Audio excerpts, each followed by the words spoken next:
오늘 우리에게 주시는 하나님의 말씀, 신약성경 누가복음 15장 8절에서 10절까지 말씀, 신약성경 121쪽입니다.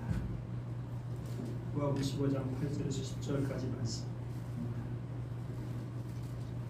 어떤 여자가 10 드라크마가 있는데 하나를 잃으면 등불을 켜고 집을 쓸며 찾아내기까지 부지런히 찾지 아니하겠느냐?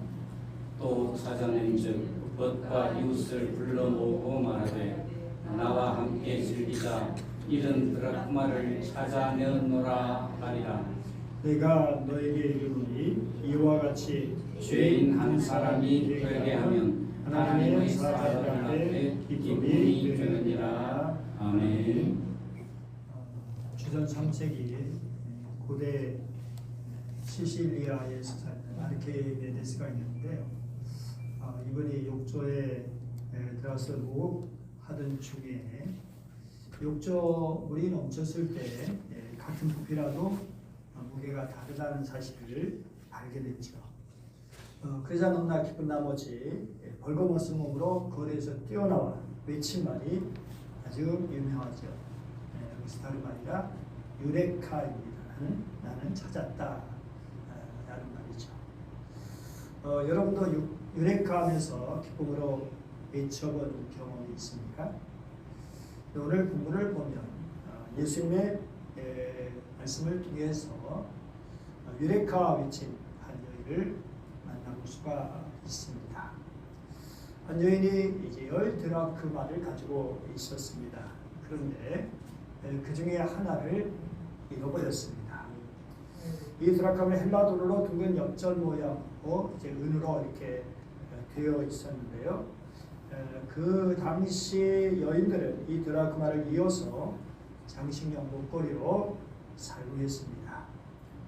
10개의 이제 드라크마를 엮어가지고 그렇게 사용하던 이 여인에게 그 중에 하나가 빠져서 어디론가 사라지고 말았습니다.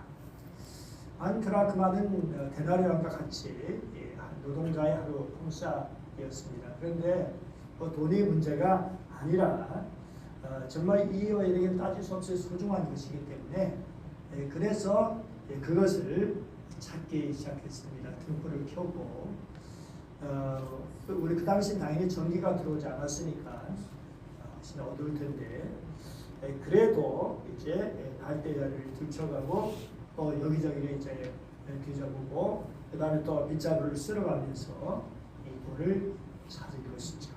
날이 어둡기 때문에 그냥 지내고 다음날 찾을 수도 있었을 텐데 그런데 그 하룻밤을 기다리지 못하고 기어코 빗자루를 들고 먼지를 일으키면서 마루를 쓸고 여기저기 쓸고 찾아서 드디어 발견해 냈습니다. 유레카이죠. 정말 이 그렇게 수고했던 것은 이 동전에 대한 상당한 애착이 있었기 때문인 것이죠. 찾았을 때 이 여인은 기쁨을 이기지 못해서 복과 이웃들을 불러서 말합니다. 나와 함께 즐기자. 이런 드라크마를 찾아내었노라. 그렇죠? 이 잃어버린 은전의 비유, 누가복음에 또 나오는 15장에 나오는 잃어버린 양의 비유와 이제 공통점이 있고 또 차이점을 찾아볼 수도 있습니다. 100마리 양 가운데 잃어버린 한 마리 양, 자기가 의도적으로 이제 선택일로 감을 선택해서 이 길을 잃은 양이 두고 말았죠. 하지만 한 드라크마에 무슨 의지가 있겠어요? 자기 의지와 전혀 상관없이 잃어버린 동전이 되고 말았습니다. 원래 자기 선택으로 목자를 떠난 그런 사람들처럼 의도적인 그러한 인생들이 있습니다. 하나님을 떠나가고 하나님을 거부하고 진리를 거절하고 복음을 믿지 않고 예수를 정말 믿기를 싫어하고 아주 적극적인 무신론자가 되는 것이죠. 그런가 하면 우리 주변에 자신의 의도와는 상관없이 잃어버린 자리에서 삶을 살아가는 그런 사람도 있습니다. 예수님께서 이 비유의 말씀을 들려주신 동기가 있었는데요. 그 당시 세리와 청기 같은 사람들은 그 시대 사이로부터 무시당하고 천대를 받고 있었습니다. 이들 중에서 당연히 자기 의도로 그런 죄악된 자리로 들어가는 사람도 있었지만, 그러나 자기들의 의도가 아닌 운명적인 상황 가운데 어쩔 수 없는 상황 속에서 그렇게 몰아져서 정말 불행한 삶을 그렇게 살아가는 사람들도 있었던 것입니다. 사실 우리는 의도적으로 죄를 짓기도 하고, 또 한편으로는 이렇게 환경적으로 이렇게 해서 죄를 짓게 되는 경우도 있습니다. 어떤 면에서 우리는 우리의 의지와는 상관없이 그렇게 죄 가운데로 몰려지는 그러한 모습이 있는 것을 우리가 볼 수도 있습니다. 또 내 속에 내가 원하지 않는 강한 충동이 또 내 속에 있기도 하는 걸 볼 수도 있습니다. 그래서 사도 바울은 이렇게 외치죠. 오라 나는 곤고한 자로다. 누가 나를 이 사망의 몸에서 건져내랴 라고 그렇게 했던 것을 볼 수 있습니다. 정말 올바르게 살고 싶은데, 말씀대로 살고 싶은데 그렇게 하지 못하는 나 자신을 발견하면서 곤고한 자로다, 사망 몸이다 이렇게 표현한 것을 볼 수 있습니다. 정말 내 의도와는 상관없이 나를 이끌어가는, 잘못된 방향으로 이끌고 가려고 하는 끈질긴 내 속의 부조리함, 내 속의 죄가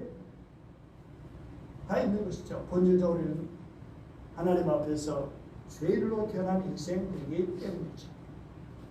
그렇지만 잃어버린 은전은 자기가 잃어버렸던 자각이 당연히 없지요. 반면에 잃어버린 양은 자신의 처지를 생각할 수가 있습니다. 그래서 양은 들에서 방황하면서 아마도 자기 목자의 이름이 있는 힘을 다해서 불렀을 거예요. 목사로 자기 우르고 하면서 목자 주인을 부르는 것이죠. 정말 자기 아픈 고통 상처를 견디지 못해서 자기 집이 어디 있는지 문과 그렇게 찾았을 겁니다. 그런데 이 잃어버린 은전은 자기가 잃어버린 사실조차 깨닫지 못한 채 있었다는 것이 바로 비극인 것이죠. 어느 집 바로 어느 구석에 떨어져 있는 이 은전은 자기 여주인의 목에 걸려 있는 것보다는 그 마음에 있던 밑바닥 원수 속에 떨어져 있는 것을 당연한 삶을 여기면서 그냥 거기에 머물러 있을지도 모르죠. 바로 이것이 이제 인간의 비극인 것입니다. 내가 구원받지 못한 자리에 있으면서도, 하나님의 은총 안에 있지 못하면서도 그것을 깨닫지 못하고, 내가 왜 죄인인가를, 내가 왜 예수를 믿어야 되는가를, 내가 왜 구원을 받아야 되는가를 그렇게 깨닫지 못하고 사는 사람들이 너무나 많이 있습니다. 그런데 이런 사람들은 멀리서 아니라 교회 안에서도 발견할 수 있다라고 하는 거죠. 잃어버린 은전이 집안에 있었던 것처럼 말이죠. 여러분 오늘 이 세상을 떠나가신다면 하나님 앞에 서실 확신이 있습니까? 여러분 다시 묻겠습니다. 오늘 밤에 죽으시면 천국에 갈 수 있으십니까? 이 질문 앞에 많은 성도들이 망설입니다. 죽어봐야 알지 내가 이걸 어떻게 하겠습니까? 우리 요한복음 3장 16절 같이 읽어볼까요? 시작. 하나님께서 세상을 이처럼 사랑하사 독생자를 주셨으니 이는 그를 믿는 자마다 멸망하지 않고 영생을 얻게 하려 하심이라. 여기 믿는 자 현재입니다. 현재, 과거도 아니고요. 현재 믿는 자. 그런 사람은 영생을 얻게 하신다는 사실입니다. 이미 영생을 누리게 하시는 것입니다. 하나님과의 관계적 삶, 하나님과 교제하고 하나님의 은혜를 받고 살아가는 삶, 그리고 죽어도 영원히 사는 그런 삶을 말하고 있습니다. 사랑하는 여러분, 정말 하나님께서 이렇게 세상을 사랑하셨습니다. 이 사람들이 바로 여러분과 제가 포함되어 있는 것이고요. 누가 약속했습니까? 바로 우리 예수님께서 하신 말씀입니다. 예수를 믿으면 죽지 않고 영생을 얻게 된다는, 물론 죽는 거 하나님과 관계가 끊어진다는 거 말하지. 하나님과 관계가 끊어지지 않고 영원한 삶을 살게 되는 것이죠. 정말 우리는 이 사실을 기억하면서 그러면 우리는 구원받았을지라도 아직 구원받지 못한 우리의 이웃들이 있습니다. 우리 형제가 있고 우리 가족이 있습니다. 그래서 그들을 가슴에 품고 위해서 기도하고 찾아가 만나고 주님께로 인도하는 그런 자들이 돼야 하지 않겠느냐라는 것입니다. 그러기 위해서 우리가 필요한 것이 등불을 들어야 한다는 것입니다. 이 등불은 바로 성령님의 조명입니다. 성령님께서 우리 마음을 밝게 주셔서 그래서 정말 구원받지 못한 영혼들을 보게 하시는 것입니다.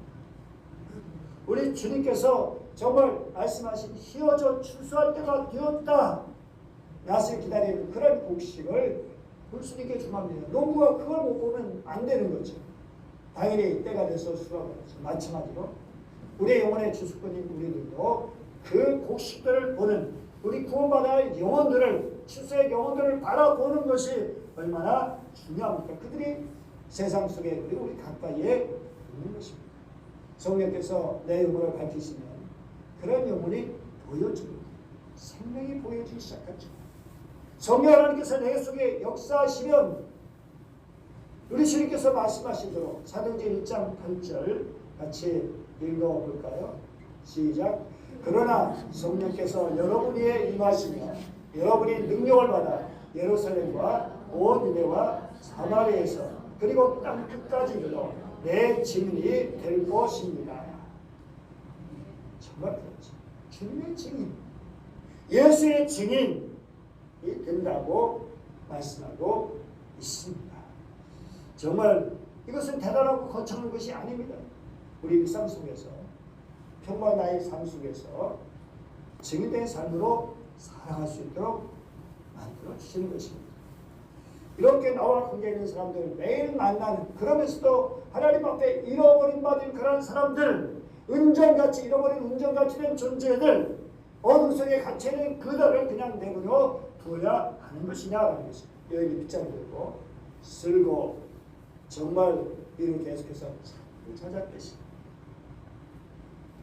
잃어버린 존재가 된 그 영혼들을 찾고 그래서 그들을 만나고 권하고 데려오는 일은 얼마나 중요한지 모릅니다.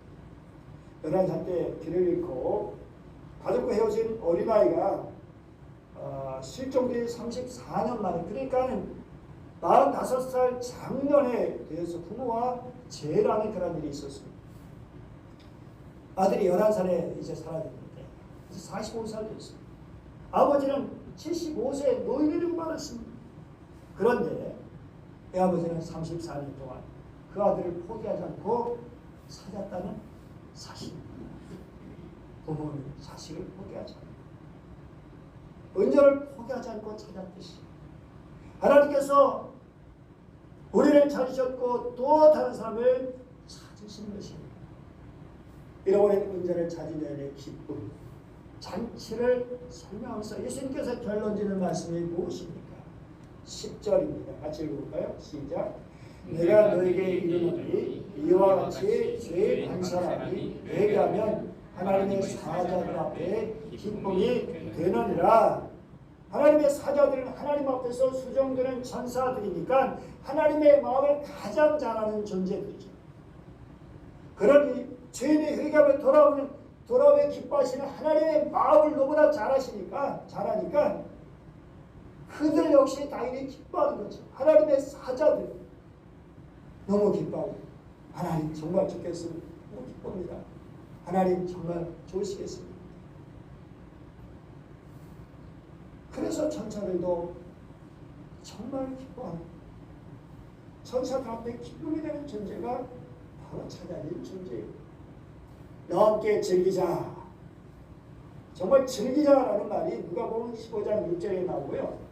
또 23절에도 나오는 것을 볼 수 있습니다. 6절 보세요. 6절 보면 어떻게 되어 있죠? 나와 함께 즐기자. 나 이른 양을 찾아내었노라. 23절 보면 어떻게 되어 있죠? 살진 송아지를 끌어다가 잡으라. 우리가 먹고 즐기자 라고 말하고 있습니다. 즐기자. 잔치하자. 축하하자. 기뻐하자. 사랑하는 여러분, 우리도 이런 잔치가 있게 되기를 바랍니다. 축하하고 기뻐하고 하나님의 기뻐하시는 것처럼 우리도 기뻐. 이 여인이 나와 함께 즐기자. 우리 함께 즐깁시다.